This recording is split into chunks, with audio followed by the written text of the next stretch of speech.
Thank you. We let off, we talked about George and the volunteers, and then I look down here to my right, and I have all these youngsters here in front of us. And as we were preparing for the library opening, I was looking in the references and trying to think of some nice quotes, and then I actually just walked up the path and saw a lot of quotes and people donating their money with their names in the brick, and truly this is the path to the future.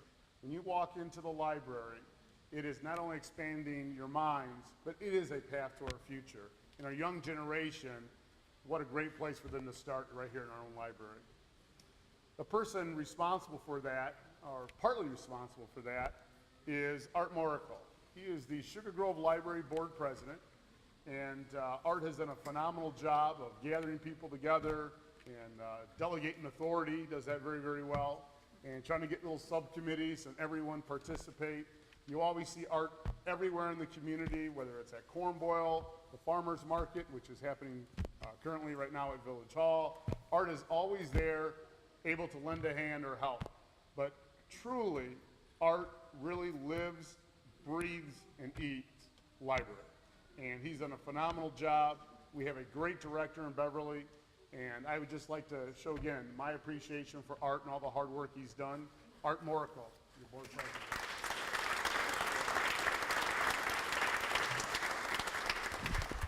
Thanks, Terry. Good morning. Good morning. As president of the Sugar Grove Public Library Board, it's my pleasure to welcome you to this grand opening as we begin another chapter in the history of Sugar Grove Library. I want to personally thank our current library board members. I see Bob Bergman back there. Thank you, Bob. Please come up. Come up here.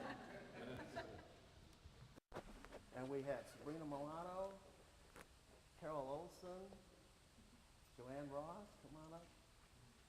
And Julie Wilson, come on up. Okay, and thanks to our previous board members, we got Ken Weisner. I see him way back there. He was on our technology team. He did a great job in helping us support the technology for this great new building. We had a lot of great support on the technology team. Thanks to Lori and Kevin Geary and Keith Rich and the NIU Media Services and Jim Daw. Jim has put all of our computers and network together, and even when we didn't have enough room for all of our equipment when we first got it, Jim helped us find storage for it. So I offer up additional thanks to the Village of Sugar Grove, Harris Golf Carts, and Deep Coat for storing our equipment. And our architects. We're deeply grateful to Corrigan Clark and John Corrigan, Therese Thompson, and the entire Corrigan Clark team for the design of our new building. Tom Finley, Nancy Novak, and Dave Hawes of Leo A. Daly joined in on the early design, planning process, and then the later mechanical design. Kirk Albinson, I've seen him, Corrigan Clark was our construction manager, seen this project all the way through. We had Chuck Clark on site, managing the day-to-day operations. He did a great job. These are great folks to work with. We picked a great team to help us finish this project on time and within budget.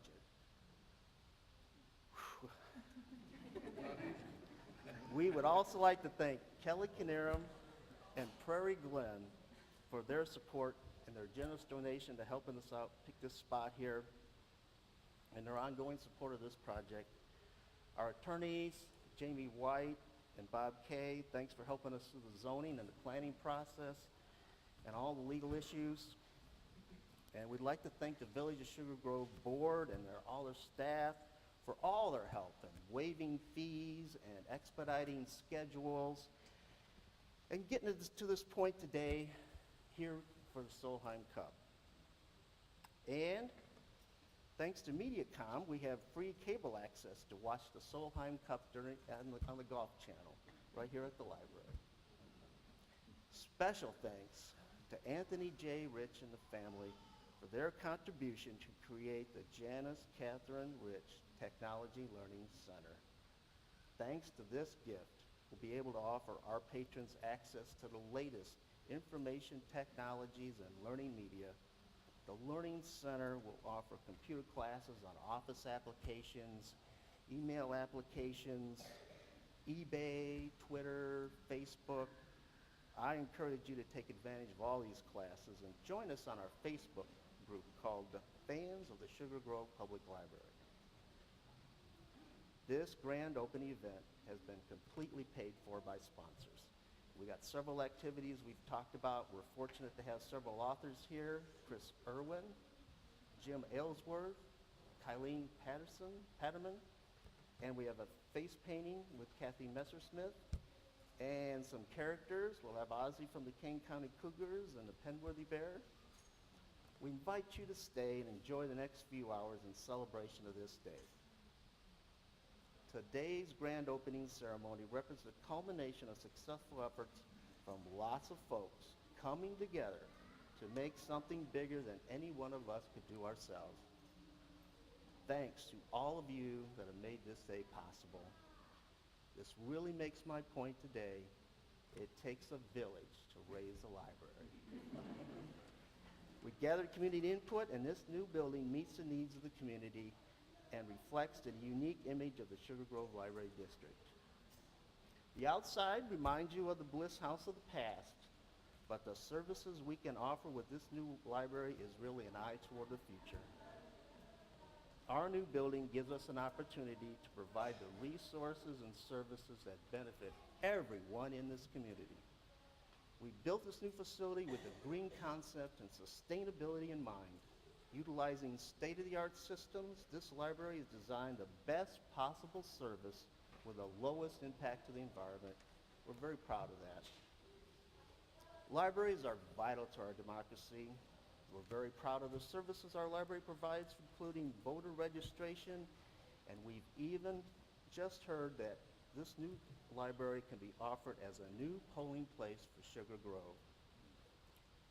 When I think about the new library, I see generations of children inspired with a love of reading and a love of learning that will serve to enhance the quality of their lives. Together as a community, we need to focus on our children's future and on the development of their full potential. The Sugar Grove Library helps to provide that focus. After all, we learn to read and then we read to learn. There's always room for you in this library to learn and to grow. Libraries are like the health club for the mind. You know you should go, but you don't always make it there as often as you'd like. But you'll like coming here with the laptops with Wi-Fi sponsored by the Sugar Grove Medical Association and the Sugar Grove Library Friends and the Catering Gourmets combine their efforts to create the Book Nook Cafe. I know I'm going there to eat. Join me and support their business because your support will also help the library. And we can't forget about our roots as we grow bigger. Our dedicated staff have been part of this design and construction decisions throughout this process. The board and the staff are united in their efforts to meet our mission, which is to actively participate in development of a strong, literate, and well-informed community by serving as a cornerstone of learning and as the heart of our community. We will be a unique resource, providing open access to a variety of materials that foster opportunities for learning. As the heart of our community, we will support democracy, citizenship, and cultural growth of the Sugar Grove Public Library District. There's nothing more fulfilling than knowing and experiencing that we are living out our purpose and making a difference. The future is in our hands. See it, feel it, believe it. It takes a village to raise a library. So thank you, Sugar Grove.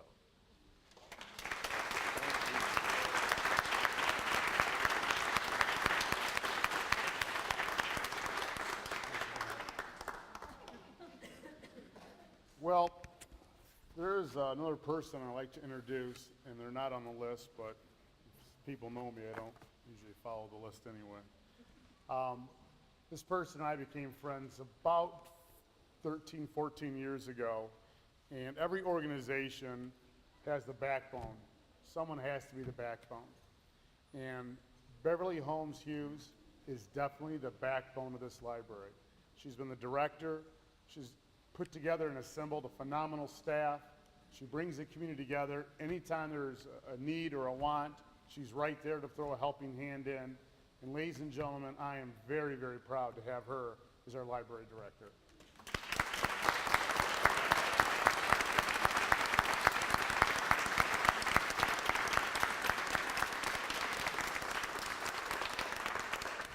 If I could have President Michaels, George Sulfagarian, Art Moracle, and the entire library trustees step to the front for the ceremonial ribbon cutting.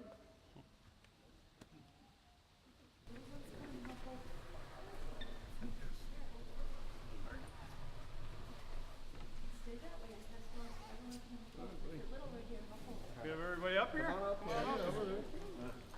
up, Lori. Before you cut it, why don't you get some photographs there? Wait, Sherry.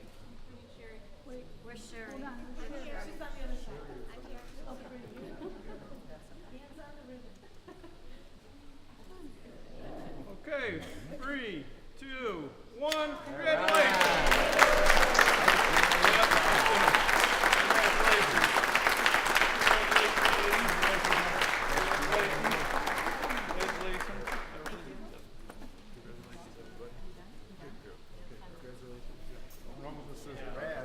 We're going to be serving cake to my right, to your left, in the Book Nook Cafe. I noticed that Kirk Elvinson from Cordy and Clark was right there, closest to the cake. So that's good for Kirk. And after that, you're again free to tour the library. There's staff here. We'll take the chairs away, so please just kind of walk around very carefully. Welcome to the library.